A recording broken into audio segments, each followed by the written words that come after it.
So hello and welcome guys, आपका स्वागत है फिर से एक और नई वीडियो में। इस वीडियो के अंदर हम क्लास 11th बिजनेस स्टडीज़ के चैप्टर 4 को पूरा का पूरा 10 मिनट में पढ़ेंगे, जो कि है बिजनेस सर्विसेज। तो चलिए शुरू करते हैं अपनी वीडियो को।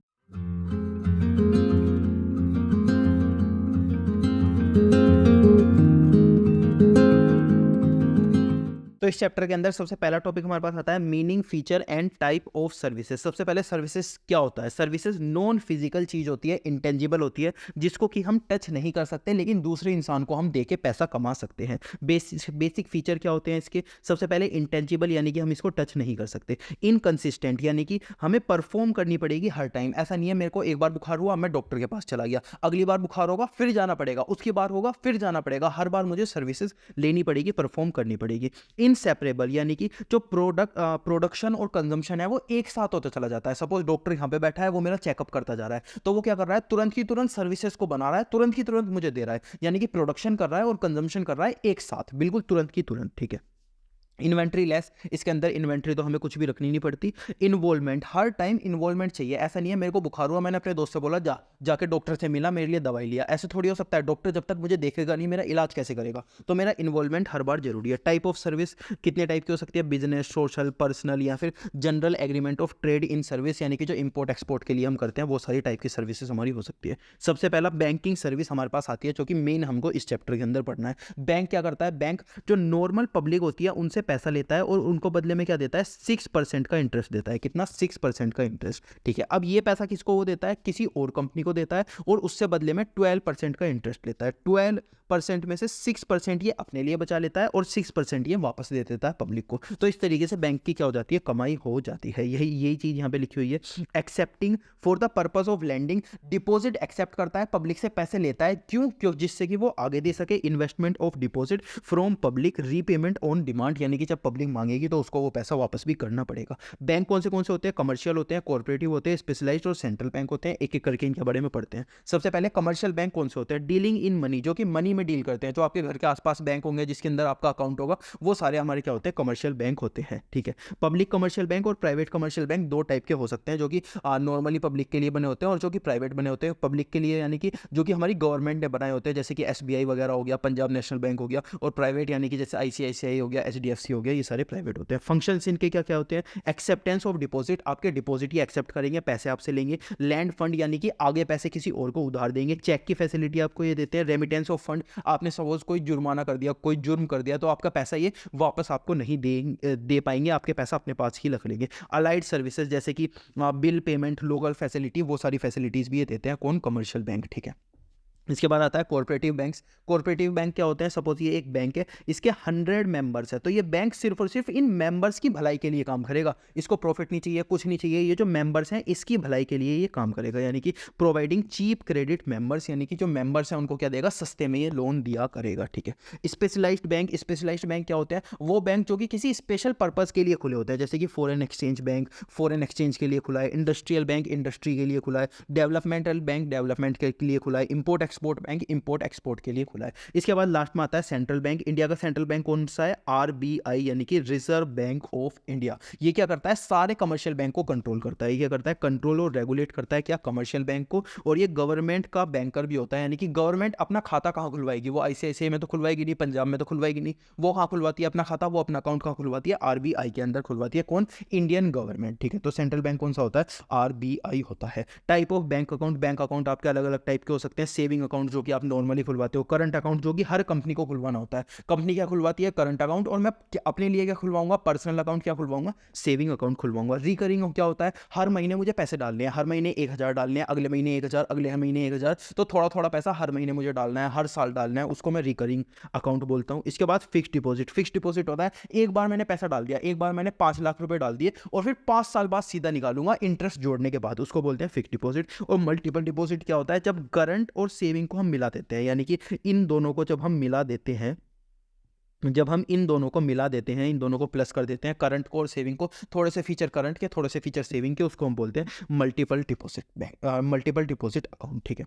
Type of banking service, bank कौन सी आपको सर्विस देता है? बैंक ड्राफ्ट की सर्विस आपको देता है, ओवरड्राफ्ट की सर्विस देता है, कैश क्रेडिट देता है और ई बैंकिंग देता है। ई बैंकिंग का मतलब क्या होता है? ई बैंकिंग का मतलब होता है जब आप एक पीसी और एक ब्राउजर से बैंकिंग करते हो तो उसको ई बैंकिंग बोलते हैं। इसके बेनिफिट क्या होते हैं? सबसे पहले कंज्यूमर को 24/365 डेज हर टाइम आप अवेलेबल रहोगे। बैंक तो दिन में ही खुलेंगे, लेकिन ई बैंकिंग कंप्यूटर से तो आप किसी भी टाइम कर सकते हो। ठीक है। ट्रांजैक्शन फ्रॉम ऑफिस या हाउस, आपको बैंक जाने की जरूरत नहीं है, कहीं से भी आप कर सकते हो। फाइनेंशियल डिसिप्लिन, आपको क्या हो जाएगा? फाइनेंशियल डिसिप्लिन, ऐसा नहीं होगा आप आलस करोगे बैंक जाने में, जो काम आपको करना है कर सकते हो, लैपटॉप ही तो खोलना है। अनलिमिटेड एक्सेस टू बैंक, आप कितनी बार भी बैंक जा सकते हो। भाई बैंक कितनी बार जा सकते हो? एक बार जाओगे फिजिकली, एक बार जाओगे, 2 बार जाओगे, दिन में 3 बार चले जाओगे हद से हद, लेकिन रोज उस वहां पे जा सकते हो? रोज आप नहीं जा सकते। लेकिन लैपटॉप में मैं कितनी बार भी खोल सकता हूँ, ऐसे खोलूंगा लैपटॉप, बंद करूंगा, फिर खोलूंगा, बंद करूंगा, जितना मन करेगा उतना कर सकता हूँ। इसके बाद बैंक को क्या क्या बेनिफिट हो सकते हैं इसके? कॉम्पिटेटिव एडवांटेज उनको मिल जाता है। अनलिमिटेड नेटवर्क वो बना सकते हैं, मार्केट बड़ा हो जाता है। और रिड्यूस लोड, यानी कि जो उनके ब्रांच के, सपोज ब्रांच के अंदर भीड़ लग गई, फिर लेकिन कभी इंटरनेट के ऊपर भीड़ लग सकती है, आप बैंकिंग कर रहे हो या आपने अपना ऐप खोल लिया, पेटीएम खोल लिया, फोन पे खोल लिया, वहां पे आपने देखा भीड़ लगी हुई है, वहां पे तो भीड़ नहीं लगती, तो ब्रांच क्या हो जाता है? रिड्यूस हो जाता है लोड, जो ब्रांच के ऊपर काम करने का लोड है। ठीक है। अब लास्ट में आता है आपके पास डिजिटल पेमेंट। डिजिटल पेमेंट का मतलब क्या होता है? डिजिटल पेमेंट का मतलब होता है जब आप ऑनलाइन किसी को पेमेंट करते हो। सबसे फेमस आपने सुना होगा यूपीआई, यूपीआई से हम पेमेंट करते हैं। एईपीएस यानी कि आधार अनेबल्ड पेमेंट सिस्टम से हम पेमेंट करते हैं। और *99# अगर आप दबाओगे अपने फ़ोन के अंदर तो आपको एक नया यूएसएसडी बैंकिंग फीचर आपको पता चलेगा। और लास्ट में आप कार्ड से भी पेमेंट कर देते हो। कार्ड से यानी कि क्रेडिट कार्ड की पेमेंट आप कर देते हो, डेबिट कार्ड से आप पेमेंट कर सकते हो, प्रीपेड कार्ड से कर सकते हो, और ई वॉलेट से भी आप पेमेंट कर सकते हो, जैसे कि पेटीएम वॉलेट होता है, फोन पे वॉलेट होता है, तो ये सारी चीज़ें भी आप पेमेंट कर सकते हो। इसके कुछ एडवांटेज होते हैं, ईजी और कन्वीनियंट होता है ये पेमेंट करने के लिए, कहीं से भी कर सकते हो। डिस्काउंट और राइटिंग रिकॉर्ड आपको मिल जाता है, डिस्काउंट आपको मिल जाते हैं, और जो भी आप ट्रांजैक्शन करोगे वो सारी की सारी आपको लिखी हुई मिल जाएगी। लेस रिस्क, यानी कि इसके अंदर रिस्क क्या होता है? कम होता है। इसके बाद ड्रॉबैक्स भी इसके कुछ कुछ होते हैं। डिफिकल्टी, नॉन टेक्निकल, किसी को टेक्नोलॉजी का नहीं पता, किसी को फोन चलाना नहीं आता, वो पेमेंट नहीं कर पाएगा। रिस्क ऑफ डाटा थेफ्ट, आपका डाटा चोरी भी हो सकता है। ओवर स्पेंडिंग, कभी कभी आप ज़्यादा खर्चा भी कर सकते हो। ठीक है। अब आपका टॉपिक 3 आता है इंश्योरेंस सर्विसेज। इंश्योरेंस सर्विसेज यानी कि आप अपना इंश्योरेंस कराते हो, अपनी लाइफ का करा सकते हो, अपनी हेल्थ का करा सकते हो, अपनी कार का करा सकते हो, अपने वेयर हाउस का करा सकते हो, किसी भी चीज़ का आप इंश्योरेंस कराना है तो आप क्या करते हो? थोड़ा थोड़ा प्रीमियम एक कंपनी को देते रहते हो, थोड़ा प्रीमियम एक कंपनी को देते रहते हो। और सपोज 100 लोगों ने प्रीमियम दिया, एक लोग का इंसान हो गया, नुकसान हो गया, दूसरे का नुकसान हो गया, तो कंपनी क्या करती है? इनको वापस से पैसे दे देती है। कंपनी को 1-2 इंसान को पैसे वापस देने हैं, लेकिन प्रीमियम हर किसी से वो लेती है, तो कंपनी क्या करती है? बहुत सारे लोगों से प्रीमियम लेती है, उनमें से 1-2 का नुकसान हो जाता है, उनको पैसे वापस कर देती है क्लेम की फॉर्म में, तो उसको हम क्या बोलते हैं? इंश्योरेंस बोलते हैं।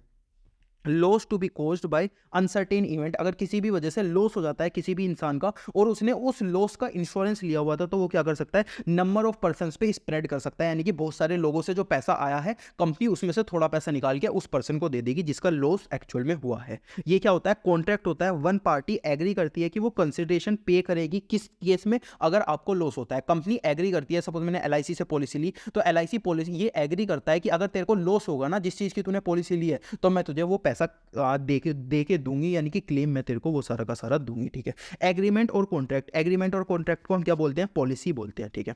Person whose risk is insured, जिसका रिस्क इंश्योर्ड होता है उसको हम क्या बोलते हैं? इंश्योर्ड रिस्क बोलते हैं। Firm ensure risk of loss, अब देखो कभी कभी क्या होता है ना, बिजनेस ना बिना फालतू का रिस्क नहीं लेना चाहता, तो वो इंश्योरेंस ले लेता है। यार कल को मेरे गोडाउन में आग लग गई या मुझे कुछ नुकसान हो गया, मैं इंश्योरेंस ले लेता हूँ, क्लेम तो मुझे मिल ही जाएगा, तो क्या हो जाता है? रिस्क भी कम हो जाता है बिजनेस का। प्रिंसिपल ऑफ इंश्योरेंस, इंश्योरेंस का प्रिंसिपल क्या है? एन इंडिविजुअल और business choose to spread a definition. अब देखो इसमें क्या लिखा हुआ है? सिंपल चीज लिखी हुई है कि आप क्या करते हो बिजनेस के अंदर? बिजनेस के अंदर आप ये बोलते हो कि मैं हर महीने थोड़ा थोड़ा पैसा दे दूंगा, ठीक है, लेकिन मैं इतना बड़ा नुकसान नहीं सह पाऊंगा, इसीलिए मुझे इंश्योरेंस पॉलिसी लगेगी, मुझे लेनी पड़ेगी। रिस्क मैनेजमेंट, इससे आप अपना रिस्क मैनेजमेंट कर सकते हो। एसोसिएशन, कॉर्पोरेशन, ऑर्गेनाइजेशन से आप क्या ले सकते हो? अलग अलग पॉलिसीज आप ले सकते हो। इसके फंक्शंस क्या होते हैं? सर्टेनिटी ऑफ पेमेंट, आपको पेमेंट मिल जाएगी, ये आपको गारंटी होती है। प्रोटेक्शन ऑफ लॉस, आपका लॉस का प्रोटेक्शन है, ये भी आपको गारंटी है। रिस्क आप क्या कर रहे हो? शेयर कर रहे हो। असिस्ट करते हो कैपिटल फॉर्मेशन, यानी कि ज्यादा से ज्यादा चीजें आप इकट्ठा कर सकते हो। क्यों? क्योंकि अब आपको नुकसान होने की तो जरूरत, नुकसान होने का तो डर ही नहीं है, तो आप क्या कर सकते हो? कैपिटल फॉर्मेशन कर सकते हो।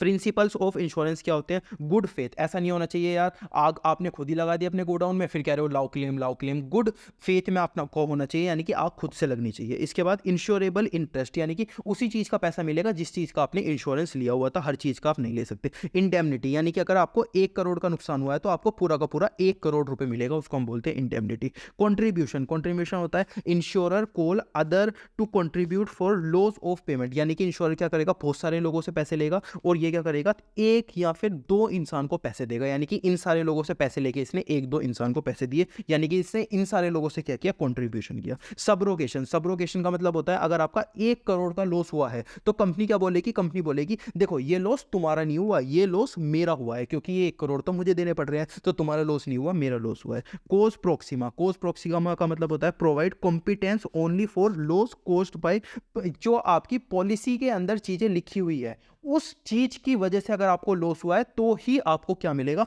तो ही आपको क्लेम मिलेगा। ऐसे नहीं है कि कुछ भी चीज की वजह से आप क्लेम ले लोगे, ठीक है।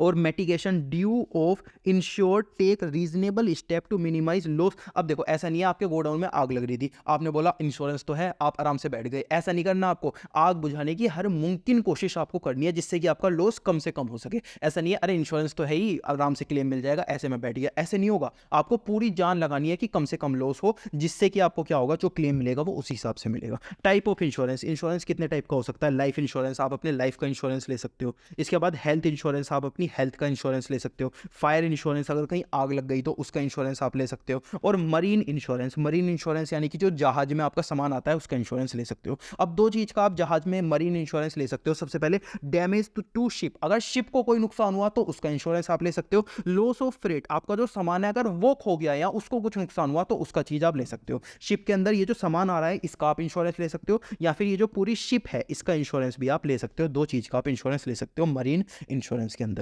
टॉपिक 4 हमारा आता है पोस्टल सर्विसेज। पोस्टल सर्विसेज का मतलब होता है जो भी आपको पोस्ट ऑफिस से सर्विस मिलती है। पोस्ट ऑफिस दो टाइप की सर्विस आपको देता है, एक तो छोटी मोटी बैंकिंग सर्विस देता है, आप वहाँ अकाउंट खुलवा सकते हो, सेविंग अकाउंट, वहाँ पैसे अपने डिपॉजिट कर सकते हो, ये सारी चीज़ें कर सकते हो, यानी कि पोस्ट ऑफिस सेविंग स्कीम या फिर ये वाली चीज़ें भी सर्विस आपको देता है। दूसरी चीज़ आपको मेल फैसिलिटी देता है, यानी कि आपका जो सामान है एक जगह से दूसरी जगह वो लेके चला जाता है, लेटर लेके चला जाता है, आपका कोई फिजिकल सामान है, कोई बॉक्स है, वो सारी चीज़ें एक जगह से दूसरी जगह लेके चला जाता है, उसको हम बोलते हैं पोस्टल सर्विस, जो आपकी नॉर्मली पोस्ट ऑफिस के अंदर आपको मिल जाती है।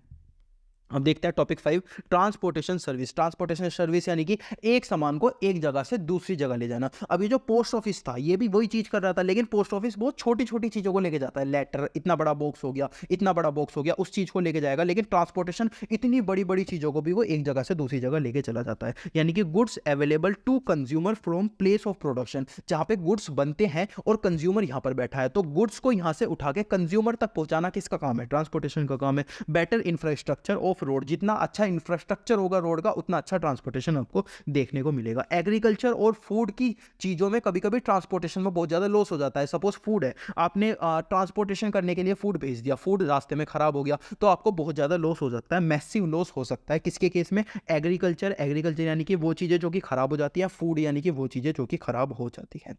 टॉपिक 6 आपका आता है warehouses services. Warehouse services कौन सी होती है? लास्ट टॉपिक है आपका। वेयर हाउस सर्विस कौन सी होती है? वो सर्विसेज जहां पे आप अपना सामान रख सकते हो। वेयर हाउस क्या होता है? वहां पे जहां पे आप अपना सामान बनाते हो और अपना सामान रख देते हो। तो right quality eight right place in right time, right physical form और राइट कॉस्ट पे अगर आप दे देते हो तो उसको हम क्या बोलते हैं? वेयर हाउस सर्विसेज बोलते हैं।